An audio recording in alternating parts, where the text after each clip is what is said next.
नमस्कार, आप देख रहे हैं जोहार झारखंड। आपके साथ मैं हूं अलीम अतहर। बुलेटिन की शुरुआत बड़ी खबर से करेंगे। रांची से इस वक्त एक बड़ी खबर आ रही है।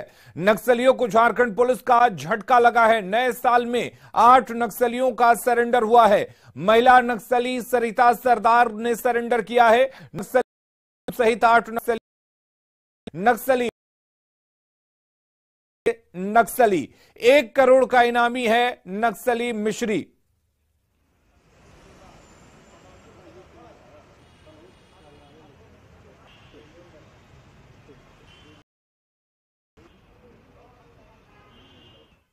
के बल, अन्य केंद्रीय बल जैसे कि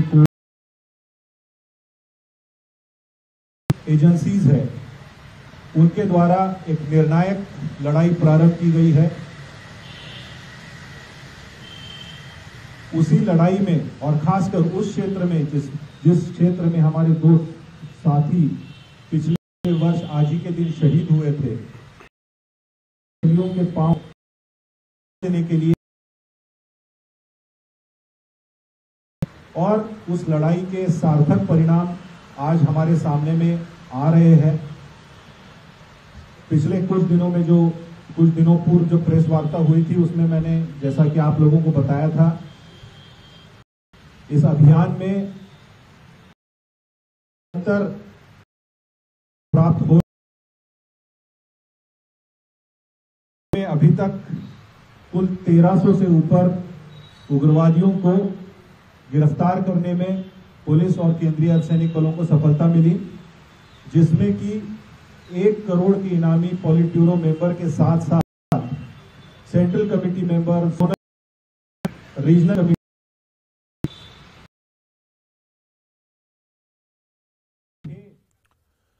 गुमला में जमीन दलाल पर अब पहनाई जमीन पर भी नजरें गड़ाए हुए हैं। पाहन को दी गई जमीन पर अवैध रूप से कब्जा कर वे उसे ऊंची कीमतों पर बेचकर मालामाल हो रहे हैं।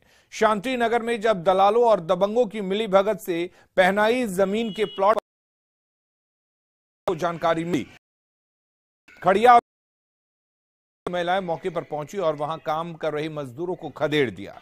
साथ ही जमीन पर बनाई गई दीवार को भी तोड़ दिया गया। महिलाओं ने नारेबाजी करते हुए जमीन पर सरना धर्म का झंडा भी गाड़ दिया।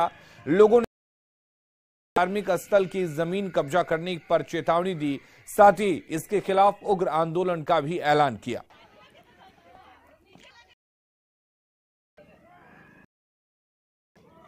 जमीन पूजा पाठ के लिए पुरानी व्यवस्था के अनुसार डाली कटारी जो पाहन पुजार लोग को दिया जाता है, पाने की जमीन है। हाँ, डाली कटारी। तो उसको जब तक पूजा कर रहा है तब तक के लिए उसके पास दिया जाता है, और उसके बाद ये समाज के हक जमीन होता है, सकता है ना ही बिक्री होता है। हाँ। लेकिन ये दलालों से मिलके इसको बिक्री किया हुआ है जैसा सुने हैं, और बाउंड्री कर रहा था। इसलिए हम लोग पूरे ग्रामवासी इसको रोकने के लिए आए हैं। झंडा गाड़ रहे हैं सरना वाला, समाज वाला, ताकि इसको और दोबारा कोई इसमें झंडा देख के यहाँ गाने आने आए या खरीदने ना आए और किसी दलाल के चक्कर में ना पड़े। गिरिडीह में ट्रांसपोर्ट कारोबारी अरुण अग्रवाल से कलकत्ता का भय दिखाने को अंजाम दिया गया। की यह घटना है। परिवार के सदस्यों को बंधक बनाकर अपराधियों ने करीब 1.5 घंटे तक लूटपाट की। इस दौरान नकदी के साथ जेवर सहित 6 लाख ले गए। घटना की जानकारी मिलने पर एसडीपीओ नौशाद आलम पहुंचे और मामले की जांच शुरू की। बताया जा रहा है कि बाइक पर सवार होकर 4 अपराधी हथियार से लैस होकर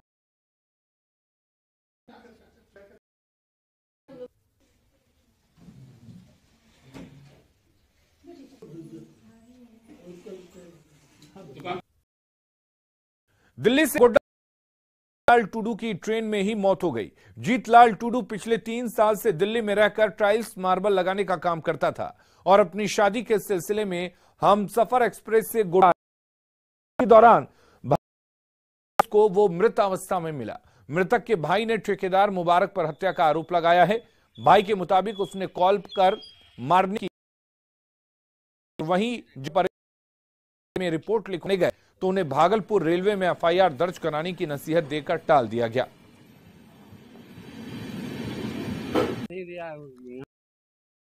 गए थे हाँ।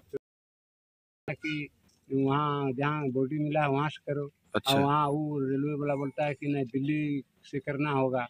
हम लोग दिल्ली जा पाएंगे हम लोग कमाने। अच्छा, आपको किस पे है? मुबारक पर। मुबारक कौन है? ठेकेदार कहाँ का है? भट्ठा का। यही बसंतरा थाना क्षेत्र का? हाँ। तो उसको पुलिस कुछ नहीं बोल रही है? अब पता नहीं। तो आप लोग उसके खिलाफ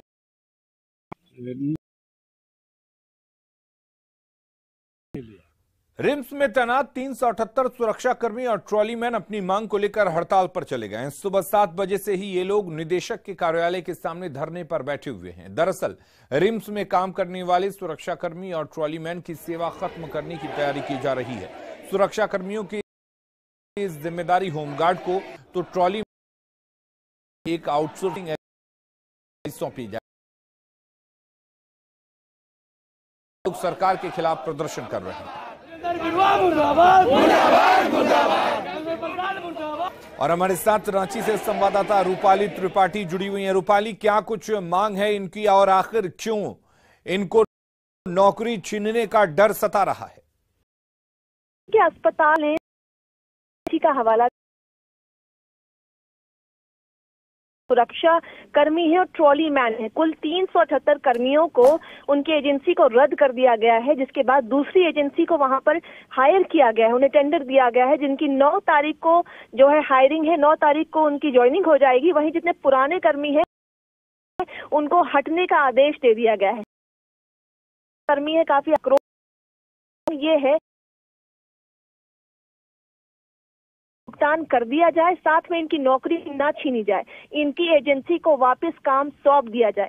साथ ही रिम्स प्रबंधन का जो है उन पर इन्होंने आरोप लगाया है कि उन्हें बीचों बीच नौकरी छीनी जा रही है। साथ ही दूसरे एजेंसी जो है उनसे उनकी जान पहचान है, एजेंसी को काम सौंपा।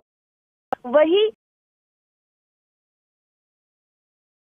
कि इनको वापस से इनकी एजेंसी को वापस से नियुक्त कर दिया जाए, साथ ही इनके जो 4 महीने का जो वेतन है उन्हें हाथों हाथ सौंप दिया जाए। रूपाली, क्या इनको रिम्स प्रबंधन की तरफ से कोई आश्वासन मिला है और अगर इनकी मांग पूरी नहीं होती है तो आगे इनकी क्या रणनीति? वो फिलहाल दोनों अंदर है रिम्स अस्पताल में, दोनों में फिलहाल अभी तक यही तय हुआ है कि 3 महीने की जो बकाया सैलरी है वो उन्हें दे दिया जाएगा। लेकिन रिम्स प्रबंधन भी अपने निर्णय पर बिल्कुल तरीके से सटीक है। उनका कहना है कि अभी जो रोटेशन पर है हम लोग वैसे ही काम करेंगे, दूसरे एजेंसी को ही 378 कर्मचारी ही पड़ेगा। वही दूसरी ओर रिम्स केवल उनकी जो सैलरी है वही भुगतान करने पर बात उनकी बनी है। चलिए, बहुत शुक्रिया रूपाली आपका तमाम। दुमका में स्वास्थ्य विभाग की बड़ी लापरवाही सामने आई है, जहां अस्पताल में डॉक्टर के नहीं होने पर सफाई कर्मचारी के पति ने ही मरीजों का इलाज कर दिया। मामला बरतली पंचायत के स्वास्थ्य एवं कल्याण केंद्र गांदो की है। जानकारी के मुताबिक 2 जनवरी को जब प्रशिक्षु आईएएस सनी राज और सदर बीडीओ राजेश सिन्हा अस्पताल पहुंचे तो अस्पताल में या सीएचओ मौजूद नहीं थे, लेकिन ओपीडी रजिस्टर में पाया गया कि 3 मरीजों का इलाज किया गया है। पहले तो कोई भी इस पर कुछ बोलने को तैयार नहीं था, पर जब सख्ती से पूछताछ की गई तो पता चला कि अस्पताल के सफाई कर्मचारी जोबाती हांसदा के पति ने तीनों मरीजों का इलाज किया है।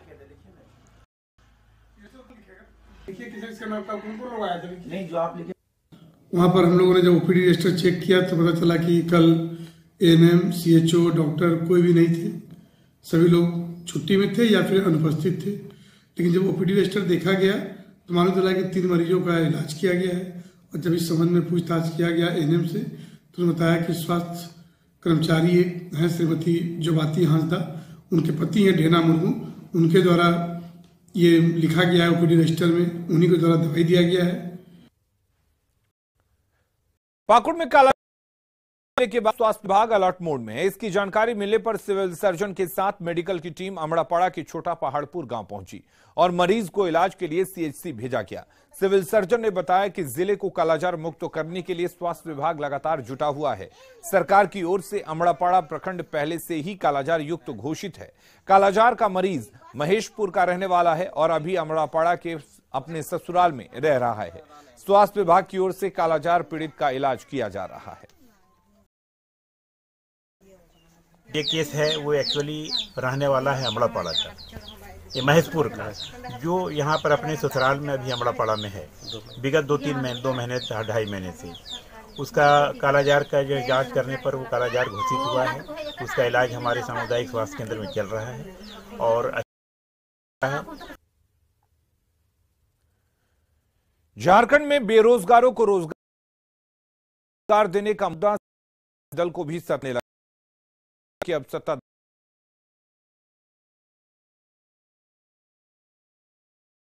प्रदेश अध्यक्ष राजेश ठाकुर ने इसकी शुरुआत की और उसके बाद जेएमएम के विधायक भी व्यक्तिगत राय ही सही पर सरकार को सुझाव देने से पीछे नहीं हट रहे।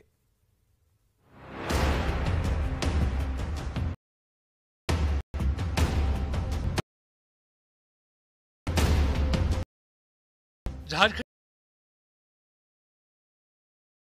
आधारी दल के अंदर भी अब उठने लगा है। नए साल पर बेरोजगारों को रोजगार देने के सवाल पर सबसे पहले कांग्रेस प्रदेश अध्यक्ष राजेश ठाकुर ने पितौड़।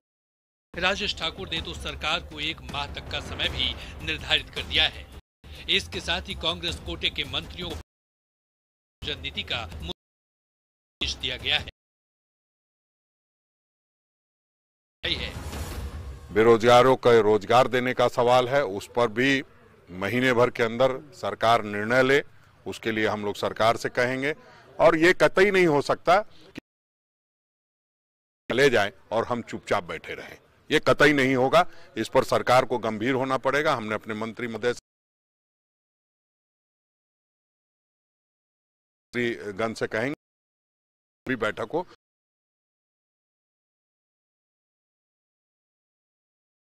कि युवाओं को रोजगार देने के सवाल पर जेएमएम के अंदर भी हलचल तेज है। पार्टी विधायक भी नसीहत दे रहे हैं। दीपक बिरुआ ने जिला स्तर की नियुक्ति जिला संवर्ग से होने पर जोर दिया। ये उनकी व्यक्तिगत राय है। इधर दूसरे विधायकों को भरोसा है कि साल 2023 रोजगार का साल होगा।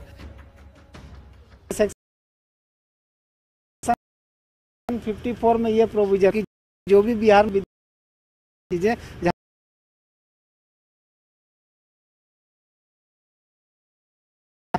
आप सभी जानते हैं कि राज्य संवर्ग जिला संवर्ग की नियुक्तियां तो जिला स्थापना से होनी चाहिए। कहीं कोई विवाद का मामला ही नहीं है, ना कोर्ट का है ना किसी का है। हम तो इसी कंसेप्ट पर हैं। राज्य के युवा मुख्यमंत्री युवाओं के प्रति, बेरोजगारों के प्रति, राज्य के प्रति एक अच्छे निर्णय लेंगे जो आने वाला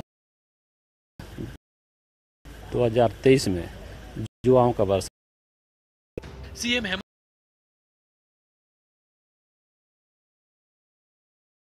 तैयारी भी शुरू कर दी है।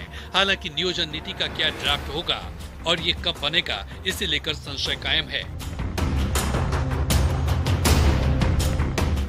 अविनाश कुमार, न्यूज़ 18 रांची। जमशेदपुर के ग्रामीण इलाकों में पत्थर तोड़कर अपना दूर लगातार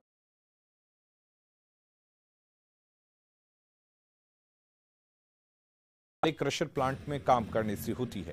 क्रशर मशीन के मालिक भी जानते हैं कि मजदूरों की मौत निश्चित है, इसलिए वे 5 से 10 साल में अपना क्रशर मशीन बंद कर नए का नाम से दूसरा प्लांट लगा लेते हैं। लगातार हो रही मौत से मजदूरों में दहशत है। सरकारी सहायता राशि मिलने की प्रक्रिया इतनी जटिल है कि बीमारी से नहीं मिल पाती।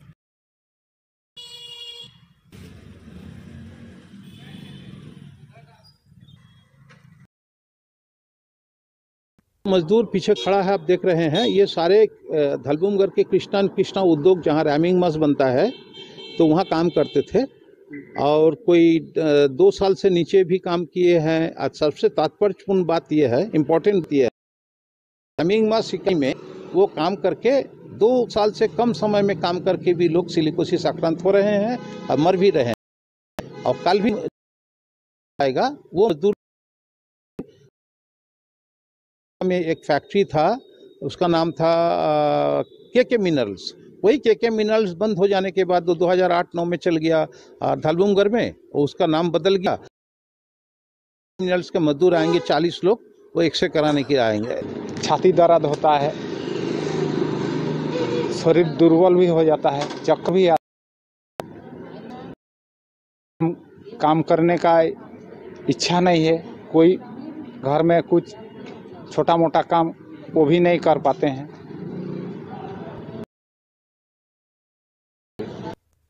और अब बात करते हैं पारसनाथ पर फैसले के बाद जैन समाज के गुस्से की।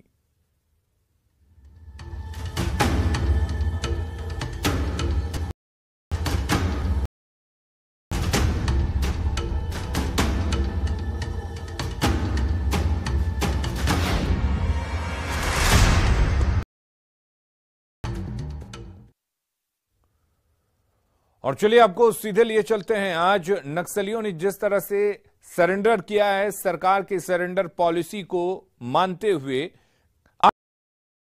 सरेंडर किया, उसकी तस्वीरें आप देख सकते हैं। दरअसल ये सभी इनामी नक्सली हैं